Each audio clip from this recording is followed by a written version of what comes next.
energy is gained by a box of mass 20 kilogram when a man कह रहा how much energy gain by a box. किसी box के through कितनी energy gain होगी जब एक 20 kilo of mass box of mass 20 kilogram का box है ये, जब इसको क्या किया जाएगा, एक आदमी के थ्रू कैरी किया जाएगा इस बॉक्स को 5 मिनट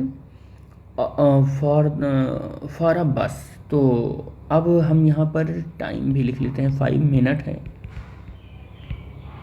5 मिनट को आप 160 से मल्टीप्लाई करोगे तो 300 सेकंड हो जाएगा। अब यहाँ पर एनर्जी हमको पता करनी है। क्या पता करनी है? एनर्जी पता करनी है। तो देखो, अगर हम कहें कि बस how much energy gained by the box, एक बॉक्स 20 किलोग्राम का एक आदमी लिया है और 5 मिनट तक लिया है और बस के लिए वेट कर रहा है कि कैरी करना है हमको, उसमें लेके जाना है।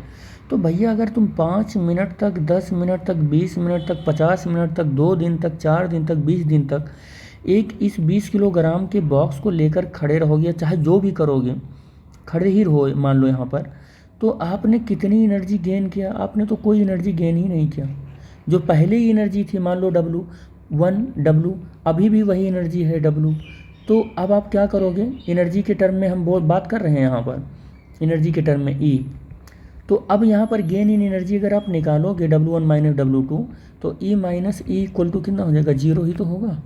तुम 5 मिनट, 10 मिनट, 20 मिनट चाहे जितना देर लिए रहो बस के लिए, चाहे जितना वेट करते रहो, बस का 5 मिनट, 10 मिनट, 20 मिनट, अगर आप उसको लेके ऐसे वेट कर रहे हो तो गेन इन एनर्जी क्या हो गया? 0 हो गया आपका। आप कुछ नहीं कर रहे हो। एनर्जी कब गेन होता है या लॉस होता है? जब आप एनर्जी चेंज कर रहे हो, और 5 मिनट तक आप वेट कर रहे हो तो एनर्जी कोई चेंज थोड़े नहीं कर रहे हो। जब एनर्जी आप चेंज नहीं कर रहे हो तो एनर्जी 0 होगी। लेकिन आप उस 20 किलोग्राम के वेट को लेके दौड़ रहे हो 3 मीटर पर सेकंड की स्पीड से, 3 मीटर पर सेकंड की स्पीड से दौड़ रहे हो और बस को आप पकड़ लेते हो, तब एनर्जी आपकी आ जाती है। K is equal to mv²।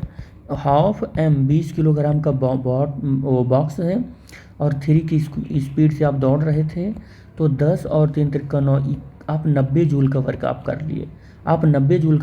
कर लिए। ये आपका सेकंड पार्ट था। और थर्ड पार्ट देखो, राइज द बॉक्स को आपने 0.5 मीटर उठा दिया in order to place the inside the बस के अंदर।